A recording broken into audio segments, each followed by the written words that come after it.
MK prime news కి స్వాగతం. ఆంధ్రప్రదేశ్ ప్రభుత్వం కేంద్ర ప్రభుత్వంతో కలిసి మత్స్యకారుల సంక్షేమం కోసం అమలు చేస్తున్న ప్రధానమంత్రి మత్స్య సంపద యోజన పథకం ద్వారా కావలి నియోజకవర్గ మత్స్యకారులకు శనివారం భారీ స్థాయిలో సబ్సిడీపై మత్స్య పరికరాలను పంపిణీ చేశారు. కావలి పట్టణంలోని తెలుగుదేశం పార్టీ కార్యాలయంలో జరిగిన కార్యక్రమంలో మత్స్యశాఖ అధికారులు పార్టీ నాయకులతో కలిసి కావలి ఎమ్మెల్యే కావ్య కృష్ణారెడ్డి 35 మంది లబ్ధిదారులకు బోటులు, వలలు, ఇంజన్లు అందజేశారు. కావలి రూరల్ మండల పరిధిలోని తుమ్మలపెంట, అనగారిపాలెం, చెన్నైపాలెం గ్రామాలకు చెందిన మత్స్యకారులకు మొత్తం 48,33,400 విలువైన పరికరాలను ఎమ్మెల్యే చేతుల మీదుగా పంపిణీ చేశారు.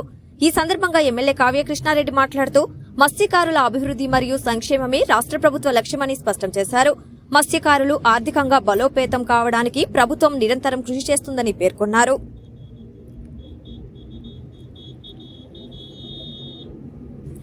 ఈ కార్యక్రమంలో నెల్లూరు జిల్లా మత్స్యశాఖ సంయుక్త సంచాలకులు మరియు మత్స్యకార అధికారి డాక్టర్ కె శాంతి, నెల్లూరు మత్స్యాభివృద్ధికారి కె సంజయ్ స్టీఫెన్, కావలి పట్టణ అధ్యక్షులు గుత్తికొండ కిషోర్, కావలి రూరల్ మండలం టీడీపీ అధ్యక్షులు ఆవుల రామకృష్ణ, మాజీ సోమశిల చైర్మన్ కండ్లగుంట మధుబాబు నాయుడు, టీడీపీ నాయకులు బాలగురుస్వామి, తిరువీధి ప్రసాద్, హజరత్ కిరణ్, రమణ, అధికారులు, పార్టీ నాయకులు, లబ్ధిదారులు, మత్స్యకారులు తదితరులు పాల్గొన్నారు.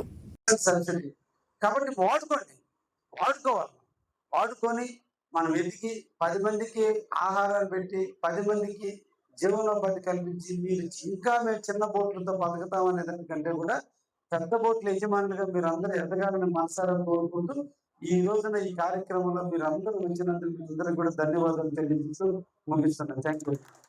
దాంట్లో పెద్ద పెద్ద కంపెనీలు వస్తాయి, పెద్ద పెద్ద బోట్లు వచ్చిందంటే మీకే తెలివి వస్తుంది. కలకటాకు పంపదా, లేదంటే ఈ మధ్య